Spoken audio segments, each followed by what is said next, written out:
C'est que le prix est tout simplement venu chercher une zone clé que j'avais marquée déjà. C'est pourquoi en fait je me suis fait trail, comme vous voyez, c'est qu'on avait apparemment une news que le ministre 33% out de ma position, vraiment mais au bottom du truc quoi. J'ai vu ça, j'ai rigolé parce que pour moi c'était une news de merde. Ok, salut à tous, j'espère que vous allez bien. Aujourd'hui, on se retrouve pour le bulletin public numéro 3 et aujourd'hui, on va parler de ses performances, notamment de ce mois d'avril qui ont été assez intéressantes. C'est mon premier mois potentiellement rentable talent trading parce qu'aujourd'hui, on est le 27 avril, donc le mois est pas totalement fini, mais en soi, vous allez voir que je vais vous expliquer mes raisons de pourquoi je ne compte pas trader là, cette fin de mois-là et vous allez voir que il y a un raisonnement logique derrière cela. Mais on va pas parler longtemps, on va directement passer à ce qu'on a fait la semaine dernière les positions que j'ai prises. Et le voir que j'ai pas pris beaucoup de positions, j'en ai pris deux, mais c'est des positions qui ont le même raisonnement, mais qui sont assez différentes, on va dire, dans la manière d'exécuter. Donc, donc la première position que j'ai prise, c'était sur NZD USD. Alors tout simplement, comme vous voyez ici, j'ai fait seulement 0,28 R, j'avais pris 50% de mon risque initial. Et alors pourquoi j'ai pris une position sur NZD USD? Tout simplement parce que bon, déjà c'était, comme je l'expliquais dans mes dernières vidéos, d'ailleurs, allez voir mes dernières vidéos si vous ne les avez pas vues, mais j'avais beaucoup expliqué pourquoi je vendais du NZD. Donc, comme j'ai marqué ici, c'était un bon risque à la vendre. Au niveau de l'USD, pourquoi je voulais acheter du dollar? Parce qu'il y avait de bons retail sales, il y avait un probable retour du risk off. À ce moment-là, la semaine dernière, on ne savait pas si Gilles Evans allait décoller pour parler au Pakistan. Il y avait le cessez-le-feu qui expirait le lendemain. Enfin bref, il y avait beaucoup de choses intéressantes, mais niveau technique, on avait un break du range qui était fortement possible de par ces confluences fondamentales-là. Et donc, du coup, je me suis dit, bon, ça peut être intéressant de s'intéresser à NZD USD. Donc ce que j'ai fait, c'est que je m'étais mis en gros en 15 minutes parce que bah, c'était vraiment là où on voyait la petite résistance qu'on avait en 15 minutes, enfin le petit range plutôt. En 15 minutes. On avait également une grosse résistance en achat. On était en train de retourner sur les Fibos. Alors sur le graphic trading view, bon, je l'ai un peu mal tracé, mais en gros, on était à ce moment-là, pas ici, mais à ce moment ici. Et on était en train de revenir sur les Fibonacci. Du coup, comme vous voyez ici, j'ai pris la position. Ok, j'ai pris la position juste ici. Ce qui s'est passé, c'est que le prix est tout simplement venu chercher une zone clé que j'avais marquée. Déjà, elle a cassé le range juste ici, le prix a cassé le range. Ensuite, on est allé chercher ma deuxième zone clé. J'ai directement trail mon stop. Alors, pourquoi j'ai trail mon stop? Parce que bah, déjà, je voulais pas forcément prendre des profits parce que il y avait vraiment tout mon plan, il s'est passé comme prévu, c'est-à-dire qu'il y avait Gilles Evans qui n'était pas en train de décoller, il y avait toujours ce sentiment risk-off qui était en place, ok? Et je me suis quand même dit que je voulais pas quand même m'exposer non plus bêtement à une possibilité que le prix se retourne violemment, parce que bah actuellement le marché est beaucoup drivé par des news par-ci par-là, et donc je vais éviter ça. Et ce qui fait que voilà pourquoi j'ai déplacé mon SL vraiment au-dessus de ces highs juste ici, hein, vraiment, hein. On voit l'impulsion baissière du NZD USD juste ici. Et ensuite le SL que j'avais ici, bah, tout simplement, je l'ai trahi ici. Ensuite, c'est qu'on a break ma zone clé. Donc à partir de là, en fait, je pouvais plus ne plus manager mon trade. On va dire que je l'ai quand même managé en trailant mes stops, oui, mais je voulais vraiment commencer à prendre des profits parce qu'on voyait un mouvement baissier assez fort et je voulais pas non plus, comme je l'ai marqué ici, on ne savait pas si l'Iran allait aller au pourparler. Je ne savais pas si le prix allait se retourner, s'il y avait une news qui allait invalider mon idée. Donc je voulais pas non plus me faire BE sur une position qui part extrêmement bien. Donc ce que j'ai fait, c'est que j'ai décidé de prendre 33% de profit. Et vous allez voir que c'était une très très bonne décision. Parce que ce qui s'est passé, c'est que bah, J.D. Vance, du coup, avait à ce moment-là confirmé son départ pour mercredi matin pour les pourparlers. Comme vous le voyez ici, sur Financial Juice, on avait eu la news que Vance allait partir pour Islamabad. Donc ce qui s'est passé tout simplement. Donc comme vous le voyez, j'ai pris mes profits vraiment, mais vraiment pile poil donc j'ai pris 33% out de ma position, vraiment, mais au bottom du truc, quoi. Et en fait, bah, tout simplement, je me suis fait SL Trail de par cette news, et c'était exactement ce que vous expliquez tout à l'heure, c'est que j'avais vraiment peur, en fait, à ce moment-là, qu'il y ait une news qui vienne invalider l'idée, et que finalement, on a, bah, comme vous l'avez vu, J.D. Vance qui part pour Islamabad, et qu'en fait, je me fais SL Trail bêtement pour rien, quoi. Donc c'était une bonne position, comme vous l'avez vu, vraiment, c'était une très bonne position. Et en fait, ce qui s'est passé, c'est que il y a eu beaucoup de news qui sont apparues juste ensuite. Donc, comme vous le voyez, hein, on a eu l'Iran qui a rejeté des négociations. On avait Vance qui suspend son voyage pour le Pakistan. Donc, vraiment, juste après la news, donc vous voyez ici, on était le 21 avril, 19h38. Vance part pour le Pakistan. Et ensuite, quelques heures après, à 21h16, il suspend son voyage. Donc, moi, je vois ça. Je me dis, bon. C'est quand même gros, surtout qu'après, on a la décision de l'Iran de ne pas assister à la réunion mercredi définitive. Donc, l'Iran avait confirmé qu'il n'allait pas venir aux négociations. Et donc, je me suis souvenu que j'avais quand même une position, une idée qui allait dans ce sens-là, justement. Donc, je suis revenu sur NZD-USD et ensuite j'ai repris une position en attendant une correction sur les Fibonacci, bien évidemment. Donc, comme vous le voyez, on a eu notre mouvement qui nous avait SL, qui est juste ici. Ensuite, il y a eu ce mouvement-là, donc ça, on s'en fout. Et puis c'était là où j'attendais en fait un retour potentiellement sur ces niveaux Fibonacci. Donc ce qui s'est passé ensuite, c'est que le trade est parti. Donc finalement cette position, je l'ai bien prise. Le trade est parti. Et en fait ce qui s'est passé, c'est que on avait Trump, Trump qui avait annoncé une prolongation de cessez-le-feu. Donc vous voyez, on est encore le 20 avril, 22h10. Donc une heure après que j'ai pris, moi, la position, on a Trump qui annonce qu'il va annoncer un cessez-le-feu. Donc ça a littéralement en fait cassé mon idée de trading. Voilà, c'est comme ça. Mais c'est vrai que c'est un marché qui est quand même assez compliqué parce qu'on a vraiment ce truc de tu prends une position mais tu sais pas quelle news va venir te TP ou te SL en fait. Et là, clairement, c'est quelque chose que j'ai bien joué quand même parce que bon, il me semble que j'avais risqué dans cette position 0,5R parce que j'étais sûr de mon coup. Mais c'est vrai que je m'attendais pas à voir Trump prolonger le cessez-le-feu parce qu'il y avait vraiment peu de chances que Trump fasse ça, sachant que il a quand même prolongé plusieurs fois son cessez-le-feu et qu'il perd en crédibilité en faisant ça. Donc ça m'étonnerait. Et sachant qu'il avait confirmé, il me semble, 6 heures avant qu'il allait pas prolonger le cessez-le-feu, et au final il l'a fait. Donc bon, on peut pas savoir qu'est-ce qu'il a dans la tête Trump, donc ça c'est compliqué. Mais en attendant, il a prolongé son cessez-le-feu. Moi, ce que j'ai fait, c'est que j'ai cut mon trade directement. J'ai pas cherché à comprendre Milan, donc je l'ai cut relativement ABE. Et ce qui s'est passé ensuite, c'est que j'ai pris une nouvelle position, mais cette fois-ci le lendemain. Euh, le lendemain, parce que en gros, clairement, on avait l'Iran qui continuait à attaquer des navires. On était sur les hauts du Rhin à peu près, un truc de ce style. Et en gros, je vous fais le topo simple, hein, on avait un momentum haussier qui commence à se créer. Donc moi j'avais pris la position, dites-vous, sur cette réaction ici. Ok, donc sur ces bougies marteau vraiment inversées. Donc vraiment pour moi, cette bougie marteau m'a fait confirmer que ce petit retracement ici, il allait partir à la baisse. Du coup, ce qui s'est passé, c'est que j'ai sorti 50% de mes profits, hein, je me suis pas cassé la tête. Quand j'ai vu qu'on a break, on a commencé à break les plus hauts et qu'on revenait en plus, sur ces niveaux-là, ok, il faut savoir qu'on avait presque touché mon SL ici. On était revenu sur le niveau Fibonacci. Et j'ai vu qu'on réagissait au niveau Fibonacci. J'ai sorti 50% de ma position parce que je considérais que c'était plus intéressant de trop risquer sur une position, sachant qu'elle part pas dans notre sens. Il y a un retracement sur le niveau Fibo à la hausse. Ça va prolonger mon SL. C'est pas ce que je veux. Et au pire des cas, si ça revient à la baisse, bah, je rajouterai du volume, mais c'est pas grave. Ok. Donc, ce qui s'est passé, encore une fois, c'est qu'on a eu un magnifique épaule tête épaule au final. Ouais, on a l'épaule, la tête, l'épaule. Donc, on a break justement cette structure-là. Donc, moi, j'avais sorti mes profits. C'était ouais, à peu près juste ici, à peu près. Le prix avait son petit chemin. J'avais tracé des figures intéressantes pour voir qu'est-ce que je pouvais faire, si je pouvais additionner du volume ou pas. Au final, j'ai pas additionné du volume parce que je voulais pas rendre les profits que j'ai fait sur EURUSD. Comme vous savez, la semaine dernière, j'ai fait des profits sur EURUSD. Donc, ce qui s'est passé par la suite, c'est que on a eu un price action assez intéressant. Ok, moi, il faut savoir que j'ai trail mon SL. Ok, juste ici, donc sur l'épaule, comme vous le voyez ici, j'ai trail mon SL. Il y avait une divergence RSI d'ailleurs, qui était en H1. Donc là, on le voit pas parce qu'on est en M5, mais en H1.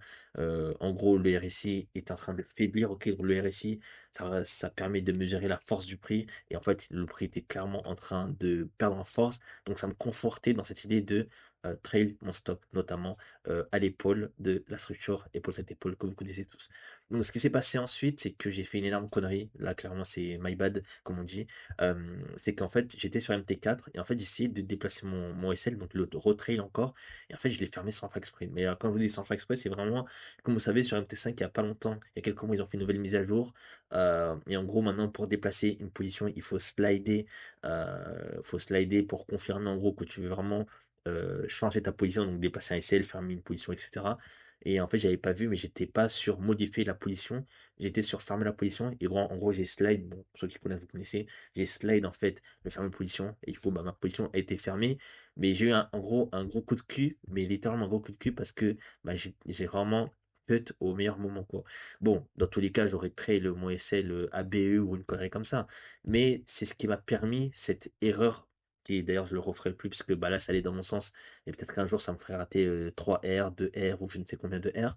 Et pour le coup, ce qui s'est passé, c'est que ça m'a permis de me rembourser, en fait, du coup, la perte que j'ai pris en enlevant 50% de position ici. Parce que à ce moment-là, j'étais en perte. Comme vous le voyez ici, il y avait mon SL, etc. J'étais en perte.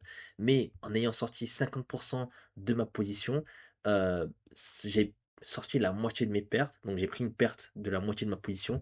Et en fait, en prenant du coup ce de TP sans faire exprès, ça m'a fait rembourser en fait du coup cette perte que j'ai prise qui était totalement contrôlée mais qui du coup je l'ai prise pour des questions de risque management etc. Donc c'est un peu ce qui s'est passé sur NZUSD les gars, franchement je vais pas repasser 1000 ans dessus. C'était vraiment un trade quand même assez intéressant parce que à la finalité j'ai réussi quand même à prendre 0,28 R. Comme vous le savez la semaine dernière on a pris 1 R, là on a pris 0,28 R cette semaine grâce à NZUSD. Et maintenant, on va passer sur un trade où j'ai un peu le seum, je vais pas vous mentir. C'est un trade short sur SP500 que j'avais pris le vendredi. De toute façon, je vais vous montrer après les stats, vous allez comprendre. Faut savoir que j'avais un trade short sur SP500. J'avais mis 33% de risque. Il y avait Israël qui commençait à menacer encore l'Iran. Il y avait des PMI hauts. Donc ça, on verra après, sûrement. Il y avait le marché qui pressait pour moi trouver de la situation. Et c'était vraiment ça, en fait, qui m'a vraiment fait dire que je voulais vraiment prendre un short SP500 parce que pour moi, le marché, de par la situation macroéconomique dans laquelle nous étions, mais surtout au niveau géopolitique, parce que c'est ce qui drive actuellement le marché, il n'y avait aucun sens d'avoir un SP500 qui nous fait un sommet historique du jamais vu, enfin du moins très rarement vu dans l'histoire du SP500. Ce que je veux dire par là, c'est la montée fulgurante du SP500 en même pas 12 jours, qui fait un ATH qui fait 12%. Enfin, pour moi, par rapport à la situation où il n'y avait même pas d'accord de signer, le ZLFE, il est fragile comme tout, ça n'avait aucun sens de voir un SP500 à ce niveau-là. Et en fait, c'est ça que je vous parlais depuis maintenant 3 semaines, c'est que le marché actuellement, il presse l'espoir.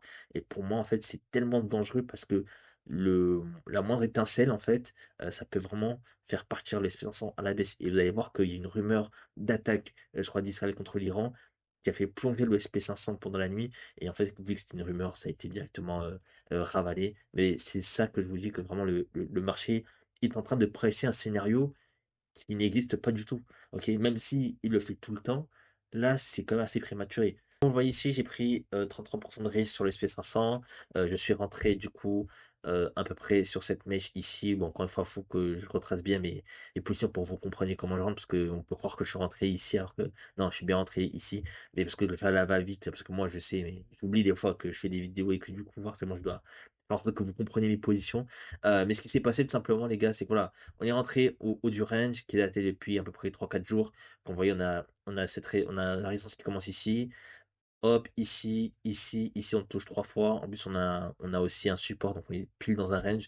Donc, par rapport à la situation, par rapport à l'illogique que c'est de voir un SP500 à ces niveaux-là, c'était logique de short le SP500, même si j'ai mis 33% de risque parce que j'étais vraiment pas confiant. En fait, le fait d'être à contre-tendance sur les SP500, qui fait des ATH, qui s'en fout des news, etc., je peux pas risquer un R ou 50%. Je préfère risquer 33%.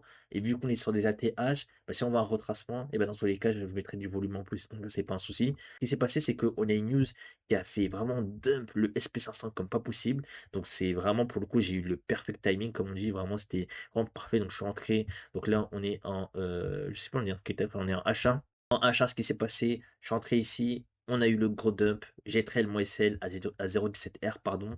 Donc la news, pour vous l'expliquer simplement, il y avait une rumeur que le président iranien a démissionné des négociations. Ok, les défenses aériennes de l'Iran qui ont été simplement activées, donc ce qui présageait potentiellement une reprise du conflit. Donc, ce qui fait que tout simplement sur ce niveau-là, je vais vous dire clairement, hein, sur ce niveau-là, je suis un peu dégoûté parce que vraiment, le SP, comment il est solide, c'est vraiment une dinguerie. Enfin, je trouve personnellement. Parce qu'on a eu cette énorme chute que j'ai vu en direct en plus, où là, j'étais en mode, oh putain, là, il va falloir commencer à manager le trade. Ce que j'ai bien fait d'ailleurs, parce que j'ai trade mon SL.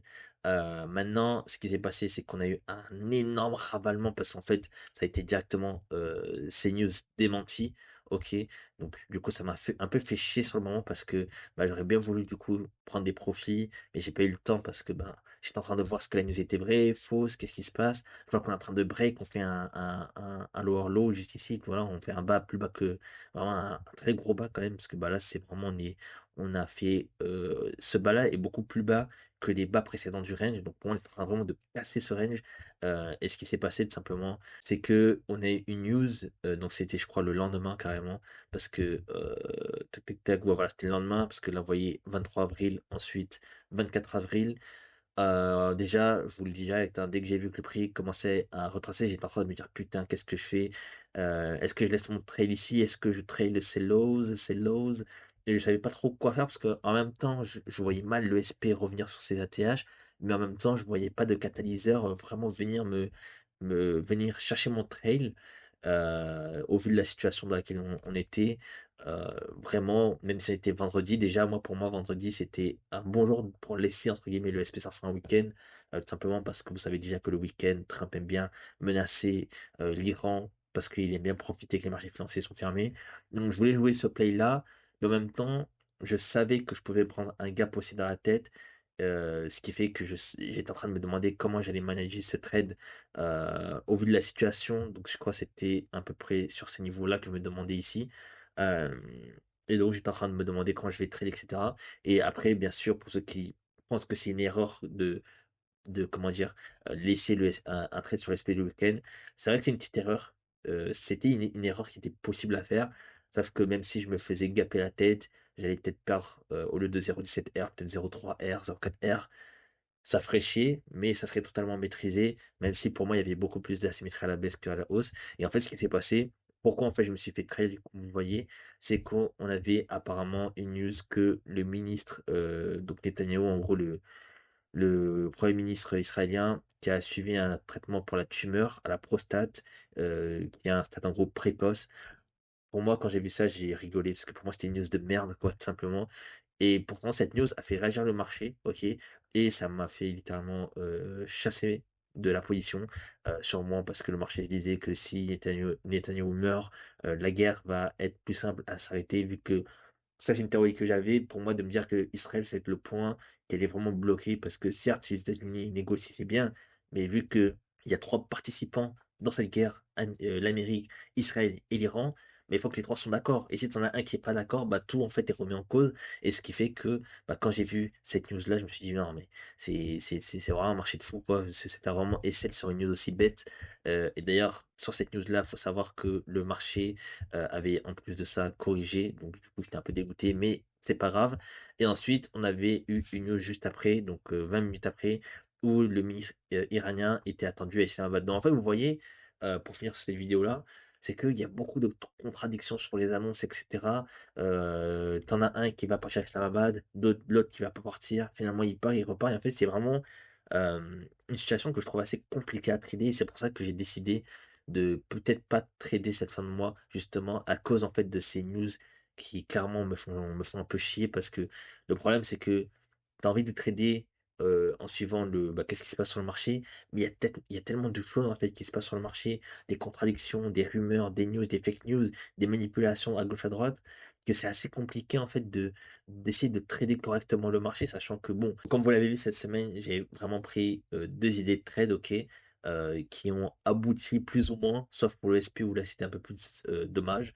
Donc comme vous le voyez ici, on est, à, on est sur une semaine à du coup 0,10%. Ok, donc 0,10 R quoi, en gros. Donc pas une semaine de fou, pas une semaine incroyable, mais c'est une semaine qui vaut la peine d'être expliquée parce qu'il y avait des positions intelligentes. Mais voilà, c'est clairement la position EURUSD qui va potentiellement faire mon mois. Faut savoir que moi, du coup, j'ai commencé ce compte il y a 2 semaines, ok? Il y a 2 semaines, tout simplement parce que pour ceux qui ont vu ma vidéo, je me suis pris une manipulation de la part de GateFX. Le seul problème, c'est que sur GateFX, comme vous voyez par rapport à TradingView, c'est qu'on est descendu ici à 1,21,19. Là où moi j'avais fait exprès de dépasser mon SN à peu près sur ces niveaux-là. Et le problème, c'est que bah, avec GateFX, qui est un broker qui est très peu régulé, qui est vraiment c'est un broker, enfin vraiment au niveau de la régulation c'est zéro, bah, voilà ce qu'on a eu en fait, une mèche qui est descendue jusqu'au 1,20, 500, 400 à peu près. Ok, du coup, je vais pas vous expliquer le topo, le blabla, vous le savez, allez regarder la dernière vidéo. Mais voilà, en tout cas, c'était vraiment une vidéo pour, on va dire, vous update sur la situation dans laquelle je suis. Ça avance bien, on est tranquille. Euh, pour les stats, du coup, sur l'Excel, comme vous le voyez ici, on est actuellement à 60% de hit rate, ok. On a des positions, bah, vous voyez, en fait, mes positions vraiment sont représentées comme ça. Ça veut dire que j'ai vraiment minimisé mes losses au maximum. C'est-à-dire que c'est à moi qui est globalement bon sur ce coup-là. J'ai pas eu trop de problèmes à exécuter mes idées, etc. Le seul truc que je regrette et qui me fait un peu chier, c'est que j'ai choisi le mauvais broker, en gros, donc GateFX pour le démo, qui fait que j'aurais dû normalement du coup avoir un mois complet au lieu de 2 semaines, mais même avec 2 semaines complètes, j'aurais été en profit, ça c'est pas un souci. Et ensuite, pour le compte FTMO, je vais vous montrer ça tout de suite. Et mon FTMO qui est un prix trial, bien évidemment, parce que je suis en train du coup de réussir ce challenge que je vous partage de ce building public pour ensuite passer plus tard comment ça s'appelle, en prof firme justement. Et en fait, ce qui est intéressant, c'est que voilà, on a des stats assez intéressantes. Même si j'ai pas beaucoup de positions, ça reste quand même correct tout ce que j'ai fait ce mois-là. Maintenant, je vais vous montrer un truc intéressant. On va visiter sur Financial Source, notamment dans leur outil Rate Taker. Donc, ce qui est intéressant ici, c'est que vous allez voir que cette semaine, donc actuellement, vous le voyez, alors vous le voyez pas, je crois, mais c'est pas grave. On est le 27 avril et on a du coup le 29 la décision FOMC, donc les décisions de taux de la Fed qui devraient rester inchangées. Pareil pour la BCE le 30 avril, les taux devraient rester inchangés. Pour la Bank of Japan, donc la BOJ, on devrait rester avec des taux également inchangés. Le 30 avril pour la BO, donc la Bank of England, des taux inchangés. Bank of Canada, pareil, des taux inchangés. Et ensuite, en mai, pour la Banque d'Australie, il y aura forcément, enfin, il y aura probablement une hausse des taux d'intérêt. Euh, Après, pour la RBZ, c'est le 27 mai, donc c'est dans un mois encore, donc il y a encore du temps pour que ça se régule. Donc, je vais pas en parler ici. Et la Suisse, donc la Banque de Suisse, le 18 juin, donc honnêtement, on va pas en parler. Vous imaginez bien que ça peut changer du tout au tout, surtout que on a énormément de rebondissements macro, etc. Mais en gros, pour vous la faire courte, ce que je voulais vous dire par là, c'est qu'on a énormément de décisions de taux d'intérêt cette semaine. Donc ça va être vraiment une semaine hyper volatile pour les marchés financiers, notamment pour le Forex. Donc c'est pour ça qu'il va falloir quand même suivre ces news avec attention. Donc je vais potentiellement reprendre le trading à partir de vendredi. Ok. Donc ça me permettra de s'assurer de clôturer ce mois-là, ok? Je continuerai bien évidemment à suivre les news.